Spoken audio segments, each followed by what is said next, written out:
बिस्मिल्लाहिर्रहमानिर्रहीम। अस्सलाम वालेकुम जनाब। स्टोरीज़ मैंने शेयर करनी है तीन, बहुत ही बम्बास्टिक ख़बरें आ रही हैं भाई। Army chief general Syed Asim Munir साहब ने अरशद शरीफ साहब के घर विज़िट किया, उनकी वालदा से मुलाकात की है। ये मैं क्वेश्चन मार्क में पूछ रहा हूँ, ठीक है। मैंने कंसर्न्ड आला ज़राए से बात की, इसकी तस्दीक चाहिए, वहाँ से क्या जवाब मिला वो मैं आपके सामने रखने लगा हूँ पूरी जिम्मेदारी के साथ इंशाअल्लाह। दूसरा बहुत बड़ी खबर है, राना सनाउल्लाह साहब मंशियात बरामदगी केस में वो जो हीरोइन डाली गई उन पे 15 किलो या 20 किलो, उसमें बाइज्जत बरी हो गए। बहुत बड़ी डेवलपमेंट है। और तीसरा, नवाज शरीफ साहब ने लंदन में इमरान खान की ऐसी तैसी फेर के रख दी है, उस पर भी बात करेंगे। लेकिन सबसे पहले बात करनी है भाई, मैंने आपको बताया है अल्लाह ताला के फजलो करम और आपके तावन से ZN न्यूज़ का फ्लड रिलीफ ऑपरेशन जारी है। हम हर महीने में, एक महीने में 2-3 मरतबा अपने टारगेट्स रखते हैं। इस वक्त मैंने आपको बताया कि हमने 20 दिसंबर को इंशाअल्लाह 200 बिस्तर, एक बिस्तर तकरीबन कोई 3500 का हमें पड़ जाता है कैरेज के साथ, 200 बिस्तर देने हैं, 200 आटे के थैले देने हैं और तकरीबन 1400-1500 रुपए का एक थैला पड़ता है हमें 10 किलो वाला, और कैरेज के साथ मैं बात कर रहा हूं। और इसके अलावा हमने फूड के पैकेजेस देने हैं जिसमें मुख्तलिफ चीज़ें हम पैक करते हैं, पत्ती, चाय, चीनी, घी वगैरह, दालें, सब कुछ, ठीक है ना। तो उसका वो 3000 का एक है और वो भी हमने 200 देने हैं। ये अल्लाह के करम से होना है, आपके तावन से होना है। यकीन कामिल इंशाअल्लाह मुझे पहले भी था, लेकिन ये काम करने के बाद आप यकीन कीजिए इत्मीनान कल्ब तो खैर हासिल होता ही है। लेकिन एक काम करने, ये वाला जब से मैंने स्टार्ट किया है ना, ये साथ साथ फ्लड रिलीफ ऑपरेशन, ये दुखी इंसानियत की खिदमत, एक इंसान के तजर्बात होते हैं ना अपने अपने। मुझे तजर्बा हुआ है और वो तजर्बा ये हुआ है कि अल्लाह ताला अपने काम रुकने नहीं देता। ये बिल्कुल पक्की बात है, पहले हम सुनते थे, अब मैंने वो महसूस किया है। ये फिर आप देख लीजिएगा, ये ऐसे ही है, इसी तरह से ही होता आ रहा है। ये नंबर डिस्प्ले हो रहा है, इस पर रब्ता कीजिए। आ जाए जनाब, राना सनाउल्लाह साहब मंशियात बरामदगी केस में बाइज्जत बरी हो गए हैं। वो आज बाइज्जत बरी हुए हैं, ये आपको अच्छी तरह से पता है। इमरान खान ने उस पर मंशियात डाल दी थी और इमरान खान के कहने पे मंशियात डाली थी। किस तरीके से एक एक किरदार मुकर गया था, किस तरह से वो ANF के जनरल आरिफ मलिक गालिबन उनका नाम था वो, और जान अल्लाह को देनी है शहरयार अफरीदी, वो उन्होंने किस तरह से प्रेस कॉन्फ्रेंस की थी, किस तरीके से कहा था कि एक एक चीज़ का सबूत हमारे पास मौजूद है, किस तरीके से कहा था कि एक एक चीज़ का हमारे पास वो कैमरे का रिकॉर्ड मौजूद है, किस तरह से उसके बाद असम्बली में उन्होंने, यानी यार हकीकत मैं सोचता हूँ ना कभी ना, इतना, अब आप कहेंगे कि बेशर्मी से, मैं कहूँगा इतने कॉन्फिडेंस से झूठ जितना PTI वाले बोलते हैं ना, इतना दुनिया की कोई सियासी जमात नहीं बोलती होगी। मैं कई मरतबा प्रेस गैलरी में बैठा था जब ये खुद वजीर थे मौसूफ, जनाब ये क्या जान अल्लाह को देनी है। अब पहले ये जुमला बोलना और फिर उसके बाद झूठ बोलना, अल्लाह मान अल हफीज, इंसान सोचने छोड़ दीजिए। मैं तो कहता मुसलमान तो वो एक और बात, इंसान नहीं सोच सकता कि वो पहले अपनी इबादत वो खुदा को मानता है या कोई भगवान को मानता है या कोई किसी को मानता है, ठीक हो गया ना, वो उनका जिक्र करे और फिर उसके बाद झूठ बोले। ये बहुत बड़ी, मैं समझता हूं कि इस तरीके से जो है ना, ये एक सितम ज़रीफ़ी है। उन्हें हर वक्त कहते थे टीवी पे मुतादिद इंटरव्यूज, वो मेम्स बन चुकी हैं उसकी, और वो मुतादिद इंटरव्यूज में कहते जान अल्लाह को देनी है। लेकिन राना सनाउल्लाह के जो है ना इस तरीके से मंशियात निकली है। वो जनरल साहब थे तो आपको पता है वो जनरल साहब भी किस तरीके से वो उन्होंने आके पूरी तकरीर झाड़ दी, वो सबके सामने है। फिर उसके बाद हमने देखा एक एक किरदार मुकरता रहा। फवाद चौधरी का अपनी जगह बयान है, फवाद चौधरी ने भी कहा कि वो नहीं होना चाहिए था और वो भी मुकर गए और कहा कि मैं वो बंदा था कि जिसने कैबिनेट में शोर किया था, इख्तलाफ किया था कि आप ये गलत कर रहे हैं और राना सनाउल्लाह के खिलाफ ये केस नहीं बनता। फिर उसके बाद रिसेंटली हमने देखा वो खुद जान अल्लाह को देनी है, उन्होंने भी कहा था कि मुझे तो उस जनरल साहब ने कहा था, मुझे क्या पता था, मैंने तो उस जनरल साहब को सामने लाए, उस जनरल साहब को मैंने उनसे उनसे पूछा कि क्या सबूत हैं, तो उन्होंने कहा हाँ सबूत हैं। इसी तरीके से जैसे हर एक चीज उनके लीडर ने जनरल बाजवा पे डाल दी, हर चीज जान अल्लाह को देनी है नहीं भी उसी जनरल पे डाल दी। और वही जनरल आरिफ गालिबन उनका नाम था, वो मेजर जनरल जो ANF के वो DG थे। अब आप अंदाजा कीजिए कि इस तरह की बेशर्मी पूरा जनाब। अच्छा, फिर उसके बाद जनाब वो सेफ सिटी कैमरा, ये जो अभी IG इस्लामाबाद हैं अकबर नासिर साहब, ये उस वक्त सेफ सिटी कैमरा के इंचार्ज थे। इन्होंने सेफ सिटी का रिकॉर्ड निकाल के राना सनाउल्लाह को दे दिया था, जिसकी वजह से वो पीछे भी पड़ गए थे और इन पे पूरे मुकदमात और वो सारे, और उसमें किसी किस्म का कुछ भी नहीं वो साबित हुआ और सेफ सिटी और कुछ भी नहीं निकला। और 15 किलो तो छोड़ दीजिए, 1 पाव तक नहीं निकला। अब उसके बाद केस चलता रहा, कौम के पता नहीं लाखों करोड़ों रुपए जाया होते रहे, जजेस कभी बदल रहे हैं, कभी क्या हो रहा है, कभी प्रेस कॉन्फ्रेंसेस हो रही हैं, कभी क्या हो रहा है। मैं असेंबली में खुद बैठा हुआ था प्रेस गैलरी में, जब राना सनाउल्लाह ने 2 मरतबा कुरान सर पे रखा, जब ये रखने लगे साहब जान अल्लाह को देनी है, तो फिर उसके बाद सब पूरी की पूरी असेंबली दौड़ पड़ी। मतलब मौलाना साहबान भी, इनके अपने लोग भी, PTI वाले, वो रिकॉर्ड पे है, असेंबली के रिकॉर्ड पे है, वो दौड़ पड़े। इससे वो खींच लिया कुरान मजीद, चूमने लगे और इसको कहा कि नहीं हम आपको नहीं उठाने देंगे। जब नमाज का टाइम हुआ और ये बाहर निकले तो मैंने मुतादिद लोगों से पूछा, मैंने कहा जी राना सनाउल्लाह ने एक दफ़ा पहले भी और अब भी वो कुरान सर पे उठाया, आपने उनसे तो नहीं खींचा और फिर इनसे खींच लिया जान अल्लाह को देनी है शहरियार अफरीदी से। तो हर किसी ने यही बोला कि जफर भाई बात यह है नकवी साहब कि राना सनाउल्लाह का हमें पता है कि वो सच्चा कुरान उठा रहे थे, उठाना तब भी नहीं, वो भी नहीं चाहिए, लेकिन ये तो बिल्कुल ही झूठा उठा रहे थे। ये हमें पता है, हर किसी को पता है कि ये झूठा मुकदमा बना है, ये बिल्कुल जाली मुकदमा है। और अगर इसने भी उठाया ना तो ये ऊपर अल्लाह के नाम लिखे हुए बिल्डिंग के, हमें कहीं खदशा था बिल्डिंग कहीं नीचे ना आके गिरे। तो ये होता रहा है इमरान खान के दौर में, जो दूसरों को आज फाशिस्ट बोलते हैं, जो दूसरों को बोलते हैं कि ये फाशिज्म है, ये जो दूसरों को बोलते हैं कि ये तो हिटलर है, वो खुद हिटलर से भी बदतर मिसाल थी उसका दौर। नैब को जिस तरीके से इस्तेमाल किया गया, जिस तरीके से राना सनाउल्लाह का ये मुकदमा किया गया, जिस तरीके से बाकियों को गिरफ्तार किया गया, भाई मैं तो कहता हूं कि भाई माजरत के साथ इमरान खान साहब ने तो फिरौन वाला काम किया कि जो इस तरीके से जिस तरह से उनमें जो रौनक थी, ये हैं वो अब आज वो बाइज्जत बरी हो गए हैं। इतना अरसा उनकी पगड़ी उछाली गई, उनकी इज्जत का जनाजा निकाला गया, अब उसका जिम्मेदार कौन है? इसी तरीके से यही हाल मरियम नवाज के साथ हुआ, यही। अब वो जो कह रहे हैं ना कि जनाब वो तो अब इनकी हुकूमत आई है तो मुकदमे खत्म हो रहे हैं, तो ये हो रहा है। दोस्तों भाई, जब आपकी भी हुकूमत थी, आपके अपने लोग कह रहे थे ये जो जान अल्लाह को देनी है, वो खुद कह चुका है, वो खुद कह चुका है कि जनाब वो तो जनरल साहब के कहने पर इस तरह से कहा, मुझे तो नहीं पता था। फवाद चौधरी खुद कह चुके हैं कि जनाब मैंने तो कैबिनेट में भी इख्तलाफ किया था कि ये केस गलत बना है।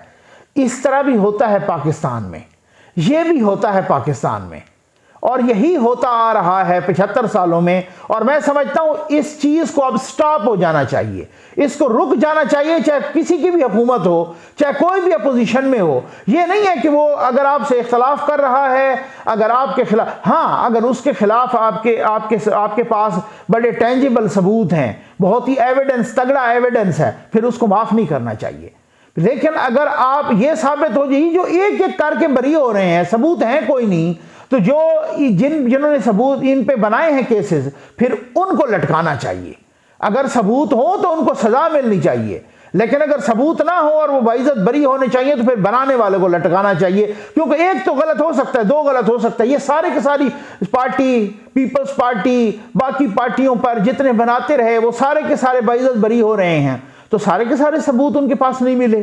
ये बदनीयती थी।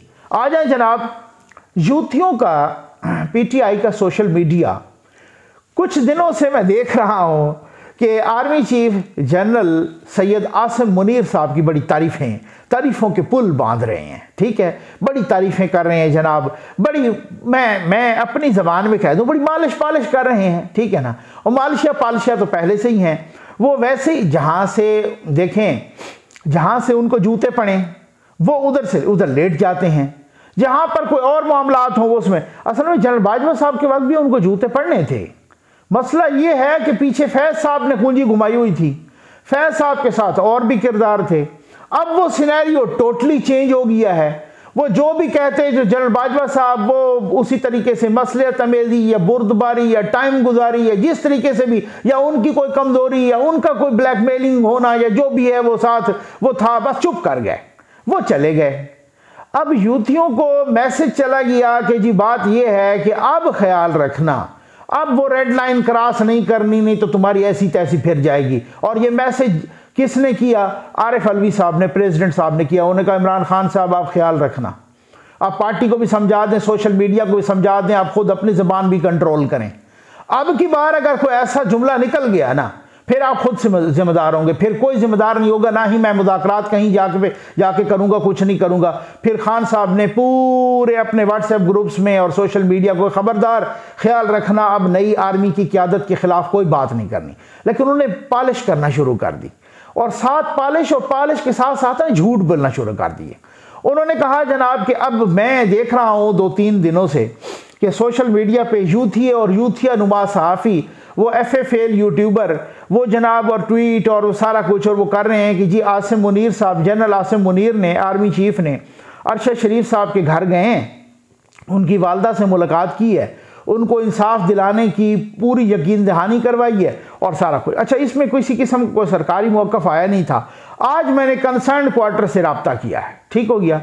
जो कंसर्न क्वार्टर्स हैं, जो वही हल्के बासर, बाखबर और जो रेलिवेंट हल्के हैं, उन्हीं हल्कों से मैंने रब्ता किया। मैं पूरी जिम्मेदारी के साथ कह रहा हूँ भाई, मैं अपने चैनल पे ऑन एयर कह रहा हूँ, हाँ, इसमें कोई किसी निजी महफिल में नहीं कह रहा। मैंने उन हल्कों से मैंने बात की और मैंने कहा कि जी इस तरह से पता चला है कि जनरल आसिम मुनीर साहब, आर्मी चीफ साहब अरशद शरीफ साहब के घर गए हैं। अच्छा, मैंने रब्ता किया, मैं बता रहा हूँ। और तो इसका क्या तस्दीक तरदीद क्या है? मुझे आगे से जवाब मिलता है कि नकवी साहब, हज़ारों ख्वाहिशें ऐसी कि हर ख्वाहिश पे दम निकले। ठीक है, अच्छा समझ तो मैं गया, आप भी समझ गए होंगे। लेकिन जो दूसरा शेर का जुमला उन्होंने, दूसरा मिसरा पढ़ा ना, वो बड़ा मज़ाहिया है, ठीक है ना। वह है शेर तो ऐसे है ना कि हज़ारों ख्वाहिशें ऐसी कि हर ख्वाहिश पे दम निकले, बहुत निकले मेरे अरमान लेकिन फिर भी कम निकले, ठीक है ना। ये था ना दूसरा मिसरा। तो उन्होंने कहा कि नकवी साहब, हज़ारों ख्वाहिशें ऐसी कि हर ख्वाहिश पे दम निकले, जिस ख्वाहिश पे दम निकले वो घर से कम निकले। ठीक है, अब समझ आ गई आपको, ठीक है ना, समझ आ गई होगी। मैंने कहा जी समझ आ गई है। तो अब मैंने कहा कि ये यूथी शुरली क्यों छोड़ रहे हैं? अब मसला ये है, मैं बताता हूँ। तो मेरी बात हुई है, तफसील के साथ बात हुई है। मसला ये है कि एक आपके बारे में कुछ कहा जाए ना, मसलन आप पे कोई इल्ज़ाम धर दिया जाए, उसका तो चलो आप कोई जवाब देते हैं या वगैरह, लेकिन आपकी तारीफ कर दी जाए या आपसे ये कहा जाए कि वो क्या बात है, उन्होंने तो भाई जो है ना बहुत ही नेकी का काम किया है। अब आप क्या कहेंगे कि यार मैं इसकी तरदीद करूं, आगे यूथी हैं, उन्होंने 10 शुरनियाँ फिर काल छोड़ देनी है दूसरी, फिर उनकी तरदीद भी करनी पड़ेगी, या तरदीद करनी पड़ेगी, तस्दीक करनी पड़ेगी, या चुप रहना, उसी से यही आफियत है कि चुप ही रहें। हाँ, जब उन्होंने रेड लाइंस क्रॉस की, उन्होंने जो वो तार छेड़ी, तो फिर उसके बाद उनको पता है कि जूते पड़ने हैं। अब पता क्या है, वो फिर से वही नैपियां बदलने वाली बात कर रहे हैं, फिर से वही कह रहे हैं कि जी अब जनरल बाजवा साहब चले गए, ये बेचारे गुस्से से तड़प रहे हैं, ये वो कथारसिस कर रहे हैं, इनको पता नहीं चल रहा कि हम कथारसिस करें तो करें कैसे।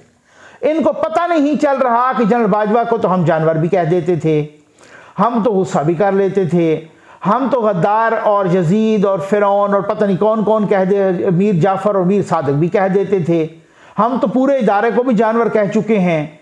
लेकिन अब कहें तो क्या कहें, अब कोई पैतरे बदल बदल के तारीफें कर रहे हैं, ठीक है ना, झूठ बांध रहे हैं।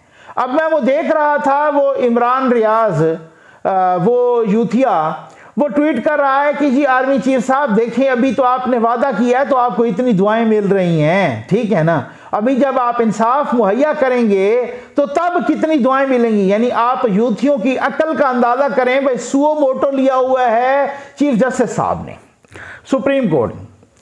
कुछ अर्सा पहले इमरान खान ने एक खत लिखा, वो ख़त आपने भी देखा होगा, वो यूथियों के तमाम व्हाट्सएप ग्रुप्स में और इधर उधर फैला हुआ था कि जी मैं रिक्वेस्ट करता हूँ अपना चीफ जस्टिस ऑफ पाकिस्तान से कि आप अरशद शरीफ के मामले में सुओ मोटो लें, और उनके नीचे दस्तखत भी हुए थे। उस खत को लेके यूथियों ने पूरे पाकिस्तान की, पूरी दुनिया में ऊधम मचाया हुआ था। वो जी खत लिख लिया अब्बास खान साहब ने, अब तो सुओ मोटो आया, अब तो फलां पे कत्ल का केस बना, अब तो अरशद शरीफ को इंसाफ मिला। भाई वो सुओ मोटो ले लिया है। अब जब सुओ मोटो ले लिया है, अरशद शरीफ की अपनी तीसरी बीवी कह रही हैं, वही जवेरिया सिद्दीक साहबा, वो कह रही हैं कि इस हुकूमत से हमें इंसाफ नहीं मिलना। यानी पहले आप अंदाजा कीजिए, पहले ऊधम मचाया कि जी वो उनको कहा कि चीफ जस्टिस साहब ये कर लें, ठीक है जी सुओ मोटो ले लें। जब उन्होंने ले लिया, अब उनकी नजरें लग गई हैं आर्मी चीफ पर कि वो इंसाफ दे। यार ये किस तरह की मखलूक है, मुझे तो समझ नहीं आती। ये यूथिया वो बेशरम मखलूक है कि यकीन कीजिए कि पहले सब ने जोर लगाया सुओ मोटो लें, अब उन्होंने सुओ मोटो लिया, उन्होंने वो FIR भी कट गई, वो उन्होंने कहा 2 हफ्तों वो पहले वाली JIT रिजेक्ट करके उन्होंने नई बनवा दी, अब केस अदालत में है। यूथियों को तब भी आराम नहीं है, यूथिये फिर से मतलब वो आर्मी चीफ के और वो उधर मालिश पालिश पे शुरू हो गए। असल में यूथियों का मसला ये है कि यूथियों को किसी तरीके से वो कहते हैं हमें इलेक्शन मिले, वो नहीं मिल रहा। अब तो पंजाब में भी उनको सरप्राइज मिलने वाला है, मैं बताता हूँ आपको अगली वीडियो में, वो बहुत बड़ा सरप्राइज उनको मिलने वाला है। और यूथ ही अपनी जगह परेशान है। अब मैं यार हैरत है, अब वो इमरान खान भी रोज कह देते हैं हर दूसरे दिन कि हमें तवक्को है कि जनरल बाजवा के डगर पे वो नहीं चलेंगे आसिम मुनीर साहब। जनरल बाजवा के डगर पे चले ना, तो जनरल बाजवा जिस डगर पे चले थे, जिस तरीके से उन्होंने नैपियां आपकी बदली थी, वो ऐसे ही है, वो नहीं चलेंगे। समझ आ गई ना। आज है जनाब नवाज शरीफ साहब ने लंदन में, इसको मैं नेक्स्ट वीडियो में भी बोलूँगा, लेकिन नवाज शरीफ साहब ने लंदन में खान साहब की ऐसी तैसी फेर दी। असल में तो वो बात कर रहे थे शहबाज शरीफ साहब के वो केस डेली मेल वाले पे कि जी जिस तरीके से वो सुरखरू हुए, और उन्होंने कहा कि ये सर से पैर तक करप्ट इंसान इमरान खान का कहा है, ये दूसरों पे इल्ज़ाम लगा रहा है।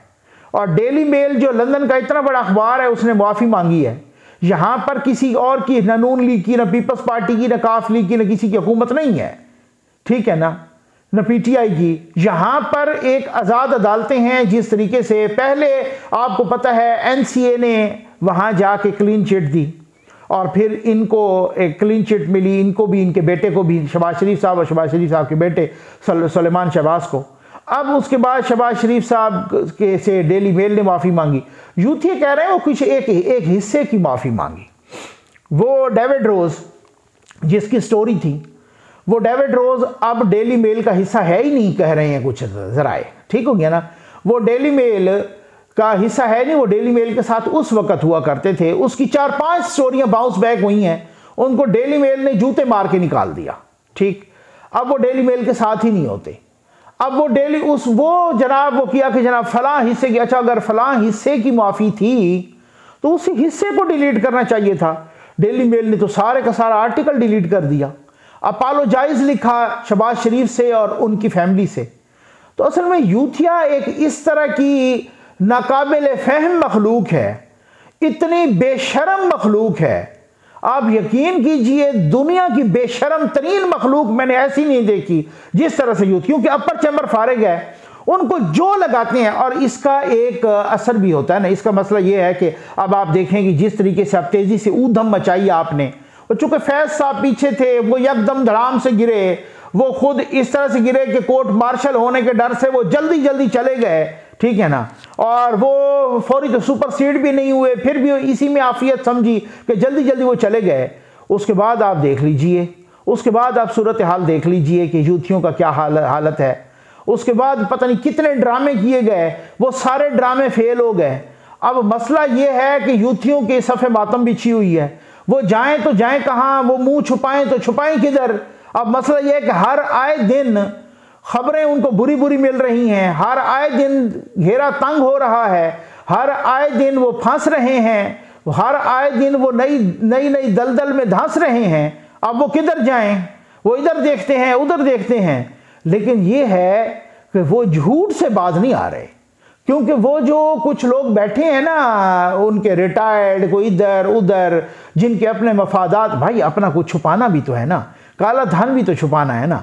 जो लोग इनकी बुनियाद पे अरबों रुपए खा गए, उनको पता है कि अगर सुकून हो गया तो फिर तो मसला है कि हमारे गर्दन पे भी हाथ आएगा। तो बस यही सूरत हाल है। उम्मीद है आपको वीडियो पसंद आई होगी। आपका बहुत बहुत शुक्रिया।